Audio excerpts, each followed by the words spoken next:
ठरलं तर मग या आजच्या भागामध्ये चैतन्य सायली आणि अर्जुनला विचारतो या पेंडंट बद्दल आपल्याला अजून काय माहित आहे। तेव्हा सायली सांगू लागते की पेंडंटचं वजन किती आहे आणि त्याने जे पेंडंट बनवले त्या कारागिराचं नाव आणि 8 ऑगस्ट 1995 ला ते विकत घेतलं गेलं। ते चैतन्य हे सगळं आता ऐकतो आणि विचारतो एक मिनिट सायली वहिनी, तू आता तारीख काय म्हणाली? तेव्हा सायली सांगू लागते 8 ऑगस्ट 1995। तेव्हा चैतन्य सांगतो ही तर साक्षीची बर्थ डेट आहे। हे ऐकून अर्जुन आणि सायलीला आता आश्चर्याचा धक्काच बसतो। दोघेही विचारतात काय? मग चैतन्य म्हणतो हो, ही तर साक्षीची बर्थ डेट आहे। त्यानंतर आता तो भूतकाळात जातो। त्याला आठवतं की जेव्हा साक्षी आणि मी एकत्र राहत होतो तेव्हा मला ड्रॉवरमध्ये मला पॉवर बंक शोधायला सांगितली होती। एक डायरी सुद्धा होती। साक्षी तेथे येऊन विचारते, हाय स्वीट हार्ट, सापडली का माझी पॉवर बंक? तेव्हा तो हसतो आणि म्हणतो हे बघ, पॉवर बंक तर नाही सापडली, परंतु बघ मला इथे ह्या भंगारामध्ये काय सापडलंय। तेव्हा ती त्याला एक थाप मारते आणि विचारते, भंगार काय म्हणतोस? मग तो विचारतो, कुणाचा आहे मग हा जुना पुराणा फोटो? ती म्हणते आईचा आहे। चैतन्य म्हणतो, सॉरी, हा सॉरी, खरंच मला याबद्दल काही माहित नव्हतं, पहिल्यांदाच पाहिला ना हा फोटो त्यामुळे कन्फ्युजन झालं। मग साक्षी तिच्या आईबद्दल सांगू लागते, खरं सांगू चैतन्य, मला खरंच आईबद्दल असं नीट काही माहित नाहीये रे। अरे मी खूपच असं तानाबाळ होते ज्यावेळी आईना मला सोडून गेली। सगळे म्हणत होते की खूप छान, साधी सरळ आणि सिंपल होती कालिंदी। तेव्हा चैतन्य विचारतो, कालिंदी नाव होतं का? खूप छान आहे, हा कालिंदी शिखरे। तेव्हा साक्षी म्हणते, नाही, कालिंदी शिखरे नाही तर कालिंदी महाडिक। आईने कधीही सासरचं आडनाव जोडलं नाही, माहेरचंच आडनाव तिच्या नावापुढे लावायची आणि ते म्हणजे महाडिक, कालिंदी महाडिक। मग चैतन्याला हे सगळं बोलणं आठवतं आणि तो विचारतो, सायली वहिनी, मला एक सांग, त्या बाईचं नाव काय म्हणालीस ग तू, ज्या बाईने हे पेंडंट बनवलं होतं, त्या बाईचं नाव? तेव्हा सायली विचार करते आणि म्हणते कालिंदी। मग पुढे आडनाव काय होतं असं चैतन्य विचारतो। तेव्हा अर्जुन सायली एकमेकांकडे पाहतात आणि महाडिक असा शब्द एकत्रच बोलतात। त्यामुळे आता चैतन्याला जबरदस्त असा धक्का बसतो कारण कालिंदी महाडिक ही आता साक्षीची आई असते आणि चैतन्य त्याबद्दलच सायली आणि अर्जुनला सांगतो, कालिंदी महाडिक ही साक्षीची आई आहे। त्या सासरकडचं नाही तर माहेरचं आडनाव त्यांच्या नावासमोर जोडायच्या असं सांगितल्यानंतर आता सायली अर्जुन धक्क्याने एकमेकांकडे पाहत म्हणतात की आत्ता समजलं, कालिंदी महाडिक म्हणजे साक्षीची आई। खरं तर साक्षी विरोधात आता खूप मोठे पुरावे सायली अर्जुनच्या हाती लागलेले असतात। त्यानंतर अर्जुन खुश होतो आणि म्हणतो की सगळे डॉट्स आपल्याला हवे तसे आता जोडता येतं, कारण त्या पेंडंटचा डिझाईन म्हणजेच साक्षी शिखरे आणि ती बाई जिने पेंडंट गिफ्ट केलं आणि कालिंदी महाडिक म्हणजे साक्षीची आई आणि तिच्या बर्थडेसाठी तिने हे पेंडंट साक्षीला दिलं होतं। ग्रेट, असं म्हणून अर्जुन सायलीकडे पाहतो कारण त्यांच्या हाती आता चांगले धागेदोरे लागलेले असतात। इकडे प्रिया बाहेर येते आणि अर्जुनच्या रूमजवळ जाऊन तेथे कान लावून त्या तिघांचं बोलणं ऐकू लागते कारण चैतन्याला तिने पाहिलेलं असतं की यांची काहीतरी सिक्रेट मीटिंग चालली आहे। मग इथे कोणी नाही ना हे ती पाहते आणि लगेचच दरवाजाला कान लावून तिथे ऐकत बसते। सायली आतमध्ये म्हणत असते की म्हणजे कोल्हापूर हे साक्षीचं आजोळ असेल का? अर्जुन म्हणतो हो, ते तिचं आजोळच आहे। मग चैतन्य देखील सांगू लागतो की साक्षीच्या तोंडून मी कोल्हापूरचं 1-2 वेळा नाव सुद्धा ऐकलंय। मग सायली सांगते जे रस्ते 2 वेगवेगळ्या ठिकाणहून निघाले आहेत असं आपल्याला वाटते सगळे काही साक्षीपाशीच येऊन थांबले आहेत। आता सायलीचं हे कोड्यातलं बोलणं नेमकं बाहेर प्रिया ऐकते आणि तिला धक्का बसतो। आतमध्ये अर्जुन आता खुश असतो कारण साक्षी विरोधाचे पुरावे त्याला सापडलेले असतात. मग आता तो म्हणतो, साक्षी महिप्त शिखरे. बाहेर प्रियाने हे सगळं बोलणं ऐकल्यामुळे ती जरा धक्क्यातच असते आणि म्हणते, बापरे, या सायलीने साक्षीचं नाव का घेतलं असेल? या केसबद्दल नवीन काहीतरी यांच्या हाताला लागलं की काय असं म्हणून ती पुन्हा आता दरवाजाला कान लावून ते बोलणं त्यांचं ऐकू लागते.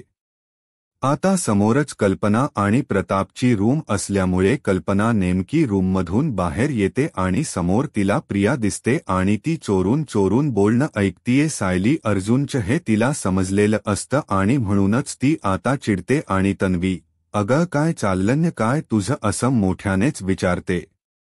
तेव्हा प्रिया आता खूपच घाबरते. मग इकडे अर्जुन, सायली, चैतन्य हे तिघेही जरा सावध होतात कारण प्रिया बाहेर आहे असं त्या तिघांनाही आता समजलेलं असतं. बाहेर आता प्रिया खोट बोलू लागते की अगं आई, मी तुला शोधायला आले होते कारण तुम्हाला बाहेर दिसली नाही, मग म्हटलं इकडे येऊन पहावं. मला वाटलं तू अर्जुनच्या खोलीत असशील म्हणून मी आपली खोटं नाटं सांगून पुढे काय बोलावं तिला सुचत नसतं. त्यामुळे कल्पनाच आता बोलते की म्हणून अर्जुनच्या खोलीच्या दरवाजाला कान लावून तू त्यांचं बोलणं ऐकत होतीस का? अगं तन्वी, असं चोरून कुणाचं बोलणं ऐकायचं नसतं हे तुला माहीत नाहीये का? मग आता प्रिया जरा घाबरते आणि म्हणते, नाही ग आई, मी असं चुकून ऐकत नव्हते. अगं मी खरंच ना तुला शोधत होते. अगं ठीक आहे, तू मलाच बोल आणि हे नवरा बायको खोली बंद करून असं तासनतास गप्पा मारत असतात ते चालतं का मग तुला? तेव्हा कल्पना आता तिला झापते आणि म्हणते, तन्वी, आपल्या घरामध्ये ना प्रायव्हसी आहे, समजलं? आता जर का तुझं आणि अश्विनचं बोलणं असं खोलीच्या बाहेर राहून कोणी चोरून ऐकलं तर तुला चालणार आहे का ते? असा जाब आता ती प्रियालाच विचारते. तेव्हा प्रियाची बोलतीच बंद होते. आतमध्ये आता सायली अर्जुन चैतन्याला समजतं, ही भामटी प्रिया बाहेरच होती आणि ती बोलणं ऐकत होती. मग इकडे आतमध्ये अर्जुन, सायली आणि चैतन्याला समजतं, कल्पना आणि प्रिया या दोघीही बाहेर आहेत. अर्जुन म्हणतो, मम्माचाच आवाज वाटतोय हा तर मला. तर बाहेर आता कल्पना सांगते, हे बघ प्रिया, मी तुला आत्ताच सांगते की मी त्या मुलीच्या चुकांना कधी म्हणजे कधीच पोटात घालणार नाहीये. तू ना आता तिच्यापेक्षा जास्ती चुका अजिबात करू नकोस. कारण अर्जुनच्या बायकोबरोबर ना तुझं पटतं ना माझं पटतं आणि म्हणूनच तुझ्या या वागण्याला मी कधीही पाठीशी घालणार नाही. मग आता प्रिया म्हणते, आई, अगं मी खरंच सांगते. तेवढ्यातच अर्जुन आणि सायली हे दोघेही दार उघडतात. तेव्हा आता अर्जुन सायलीकडे प्रिया पाहतच राहते. चैतन्य सुद्धा त्यांच्या पाठोपाठ उभा असतो. अर्जुन विचारतो, मम्मा अगं काय झालं? मग आता तन्वी तुमच्या दाराच्या बाहेर ही चोरून ऐकण्याचं तुमचं बोलणं प्रयत्न करत होती असं कल्पना आता अगदी बिनधास्तपणे सांगते. त्यामुळे प्रियाचा चेहराच पडतो. अर्जुन सायलीला समजतं ही प्रिया तर इथेच. अर्जुन म्हणतो, वाव, फॅन्टॅस्टिक.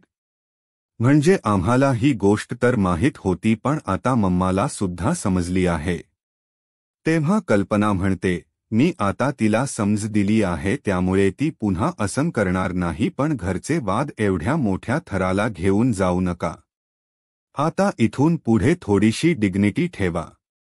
मग आता त्यावेळी अर्जुन हसतो आणि म्हणतो, तन्वी, हे फक्त तुझ्यासाठी होतं हा आणि आमच्यासाठी नाही.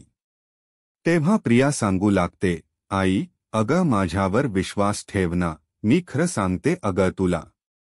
पण आता कल्पना एक सुद्धा तिला तोंडातून शब्द पुढे काढू देत नाही आणि तिला गप्पच राहायला सांगते. त्यामुळे प्रियाचा पोपट होतो. तिला वाटतं नेहमीप्रमाणे काय मी अशी बोलेल आणि आई लगेच माझ्या बोलण्यावर विश्वास ठेवेल, पण आता कल्पनाने पाहिलेलं असतं की ही चोरून चोरून बोलणं ऐकते आणि प्रियाचा खोटारडेपणा थोडा का होईना आता तिच्यासमोर येत असतो. त्यामुळे ती आता तिला जरा गप्पच राहायला सांगते. त्यावेळी कल्पना तेथून जाते तर अर्जुन म्हणतो, कुत्र्याचं शेपूट वाकडते वाकणच असं मी म्हणालो असतो, पण कसा आहे ना त्यामध्ये कुत्र्याचा अपमान होईल असं प्रियाला संबोधून तो जेव्हा म्हणतो तेव्हा मात्र चैतन्य आणि सायली हे दोघेही हसतात आणि अर्जुनही त्यांच्या जोडीने हसू लागतो आणि मग प्रियाकडे पाहत म्हणतो, किती क्यूट असतात ना ती छोटी छोटी कुत्री, खूप क्यूट असतात. मग त्यावेळी सायली म्हणते, मुळात इमानी आणि प्रामाणिक सुद्धा असतात ती. तेव्हा चैतन्य सुद्धा बोलू लागतो, अर्जुन, अरे लहानपणी तुझ्याकडे एक बाहुला होता का असा, कितीही वेळा तोंडावर पडला तरी जागेवर पुन्हा उभा राहायचा. तेव्हा अर्जुन म्हणतो, हो माहिती आहे मला. तो चैतन्य म्हणतो, अरे तो होता माझ्याकडे आणि तुला माहिती आहे मी ना त्या बाहुल्याला निर्लज्ज बाहुला म्हणायचो. असं म्हणून प्रियालाच तो उद्देशून निर्लज्ज असा म्हणतो आणि प्रियाची चांगली जाता दोघेही मिळून लायकी काढतात. तेव्हा प्रिया रागातच आता त्यांच्याकडे पाहते आणि अगदी पाय आपटतच तेथून जाते. अर्जुन, सायली, चैतन्य हसतात आणि निर्लज्जच आहे असं म्हणून पुन्हा रूमकडे जातात. त्यानंतर ते तिघेही पुन्हा आतमध्ये येऊन दार बंद करतात. मग सायली म्हणते, अहो तुम्हाला काय वाटतं प्रियाने आपलं बोलणं ऐकलं तर नसेल ना? कारण आपल्या हाती एवढा मोठा पुरावा लागलाय हे तिला अजिबात कळायला नको. तेव्हा अर्जुन सांगतो की आय थिंक समजल्या नसतील कारण ती अशी गप्प नसती. 4 गोष्टी ना तिने आपल्याला ऐकवल्या सुद्धा असत्या. त्यानंतर चैतन्य म्हणतो, हो मलाही तसंच वाटतंय. मी निघू का आता अर्जुन? कारण आजच जे डिस्कशन झालंय ना ते सगळं काही मी नोट डाऊन करून ठेवतो. तेव्हा तो अर्जुन सायलीला बाय असं म्हणतो आणि मग तेथून जातो. तिकडे प्रिया तिच्या रूममध्ये येते आणि म्हणते की त्या कल्पीला नको तिकडे तडमडायची काय गरज होती आता. नेहमीच नको तिकडे आपली अक्कल पाजत असते. तिला ना आता पूर्वीसारखी गोड गोड बोलून अगदी घोळातच घ्यायला हवी. पण तेच तर आता मला सध्या झेपत नाहीये ना पूर्वीसारखं गोड गोड बोलायचं, सगळ्यांची सिंपथी मिळवायची कारण एवढे महिने मी छान सुनेचं नाटक सुरू ठेवलं. परंतु आता मला अजिबातच सहन होत नाहीये. एक वेळ त्या सुभेदारांचं थोबाड जरी दिसलं ना तरीही संताप होतो माझा आणि माझे सगळे पेशन्स संपतात. पण आता बस झालं.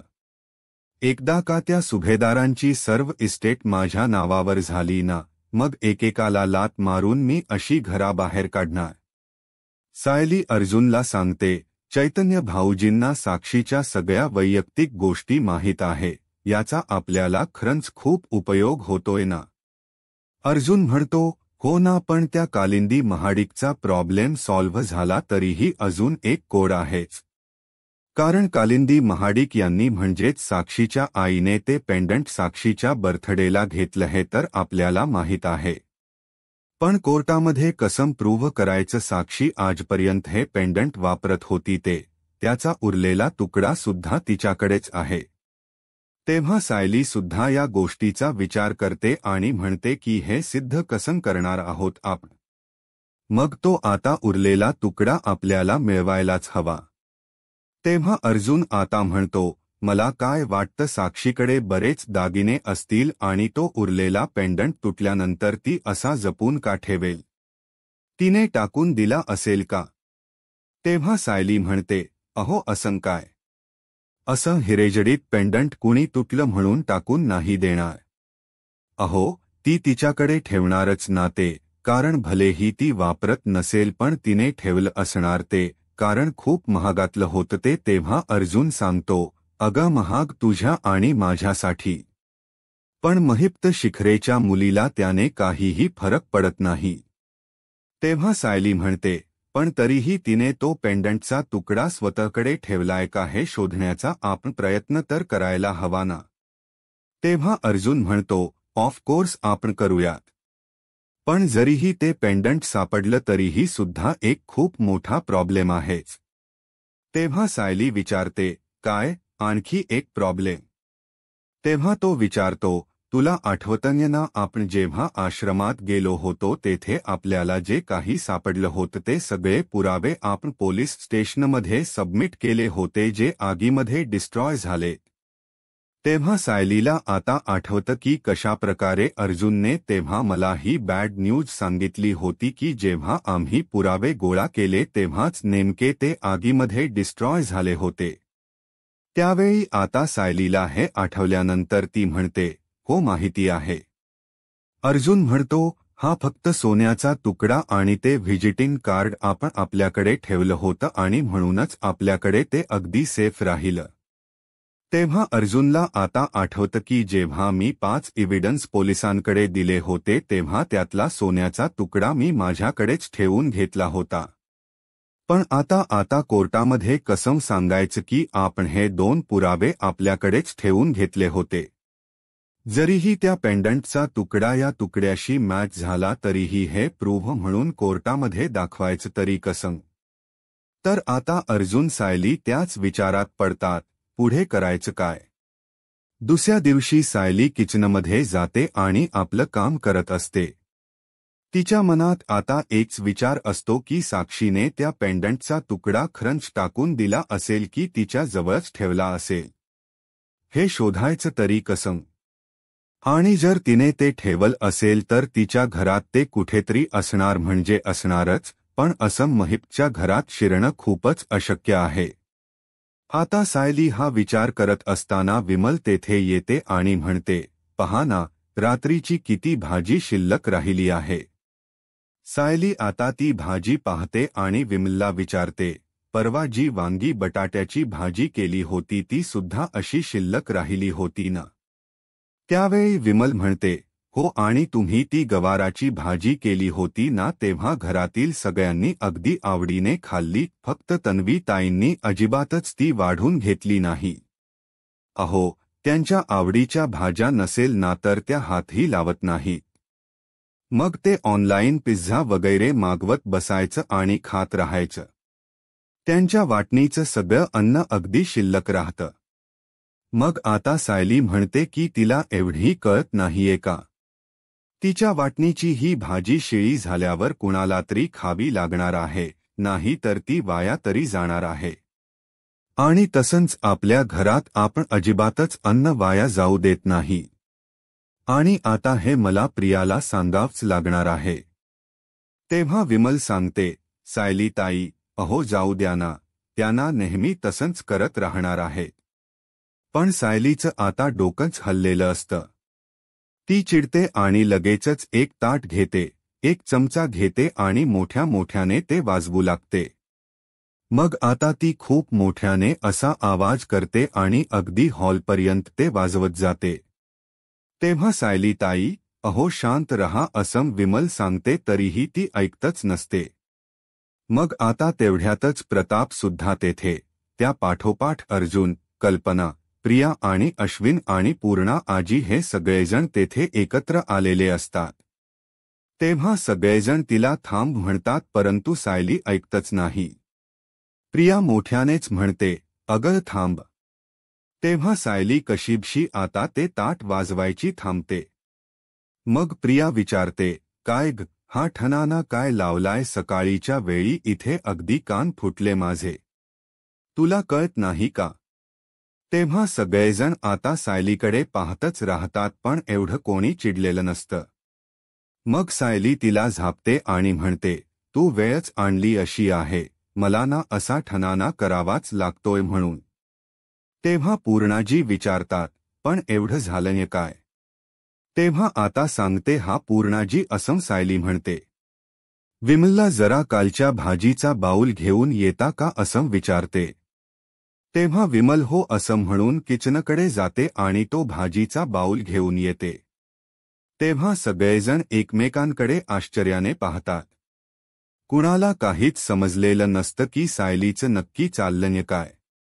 मग विमल तो जेव्हा बाऊल घेऊन येते तेव्हा सायली आता सर्वांना सांगते, हे पहा, ही कालची उरलेली दोडक्याची भाजी, जी अहो बाबा तुम्हाला दोडका आवडत नाही तरीही तुम्हाला ही भाजी जेव्हा वाढतो ना तेव्हा तुम्ही ही संपवता आणि आपल्या घरामध्ये ताटात वाढलेलं अन्न हे कुठलंही नाव न ठेवता संपवलं जातं, हो की नाही? असं सगळ्यांनाच ती विचारते. तेव्हा सर्वजण आपले हो म्हणतात. तेव्हा अश्विन जरा रागातच विचारतो, नेमका पॉइंट काय आहे ना तेवढं सांग. मग आता सायली म्हणते, हाच आहे की नावडती भाजी आहे म्हटल्यानंतर तुमच्या बायकोने ती भाजी खाल्ली नाही आणि हल्ली जवळजवळ रोज ना आता ती तेच करायला लागली आहे. तेव्हा प्रिया आता चिडते आणि म्हणते, अरे वा, याला काय अर्थ आहे? म्हणजे मला आवडत नसेल तरीही मी आपली जबरदस्ती खायची का ती भाजी? आता मला काय हवं नको ते काही खायचं स्वातंत्र्य सुद्धा नाहीये का या घरात मला? असं म्हणून ती सायलीला जाब विचारते. तेव्हा प्रताप म्हणतो, तन्वी, हे बघ, या घरातला नियम आहे पानात जे वाढतील ते सगळं खायचं, संपवायचं. तेव्हा प्रिया जरा घाबरतेच आणि हसूनच विचारते, बाबा, आता नियम वगैरे असायला हे काही जेल आहे का? तेव्हा सायली म्हणते, हे कुटुंब आहे आणि प्रत्येक कुटुंबाचे काही नियम असतात, प्रिया. आणि अगं, अन्न वाया घालवायचं नाही हे काही सांगण्याची गरज नाहीये ना. तेव्हा प्रिया म्हणते, एक काम कर नग सायली, तू असलं बोरिंग काहीतरी ना मला वाढूच नकोस. नाही तर मी काही उपाशी नाही राहणार आहे. असं प्रिया खूपच कॅज्युअली बोलते. सर्वजण प्रियाकडे आता पाहतच राहतात. मग अर्जुन हस्त म्हणतो, नाही तर काय, तू स्वतः बनवून काहीतरी खाणार आहेस का? That's impossible. तेव्हा सगळेजण अर्जुनकडे पाहतात तर आता अर्जुन आपला गप्प राहतो. पुढे सायली सांगते, घरात बनलेल्या भाज्या हिला खायच्या नसतात आणि मग बाहेरून मागवायचं आणि खायचं, हे बरोबर आहे का ग प्रिया? तेव्हा प्रिया म्हणते की हे बघ, काय बरोबर काय चुकीचं हे तू मला सांगू नकोस. हे बघ, मी माझ्या पैशाने आणि माझ्या मर्जीत सुद्धा ऑर्डर करून खाते, त्यामुळे तर तू काही बोलूच नकोस. तेव्हा कल्पना म्हणते, पुरे झालं हा, आता या घरात खाण्यापिण्यावरून अजिबातच वाद नको आहेत. हा विषय बंद करा आता. असं कल्पना खूपच चिडून म्हणते. तेव्हा सायली सांगते, हा विषय बंदच करायचा आहे आई, पण त्या अगोदर एक गंमत करूया का? हवा तर हा उपक्रम आपण करूयात. आपण ना सगळेजण आता आपल्या बागेत जाऊयात. तेव्हा प्रिया आता वैतागूनच म्हणते, हे बघ, फडतूस उपक्रम वगैरे कोणी करणार नाही हा, आणि मी तर अजिबात नाही. तेव्हा आता प्रताप म्हणतो, हे बघ तन्वी, आम्ही काय करायचं नाही तू ठरवू नकोस हा आता पूर्णा आजी आता विचारतात, पण काय करायचं काय, कोणता उपक्रम? तेव्हा सायली सांगते की तुम्ही फक्त माझ्याबरोबर ना बागेत या. मग कल्पना विचारते, बागेत आता जाऊन काय करायचं? तेव्हा प्रताप म्हणतो, मला मान्य आहे. अगं सायलीच्या मनात काय आहे ते बघूया तरी. अर्जुन पण म्हणतो, मी सुद्धा यायला तयार आहे.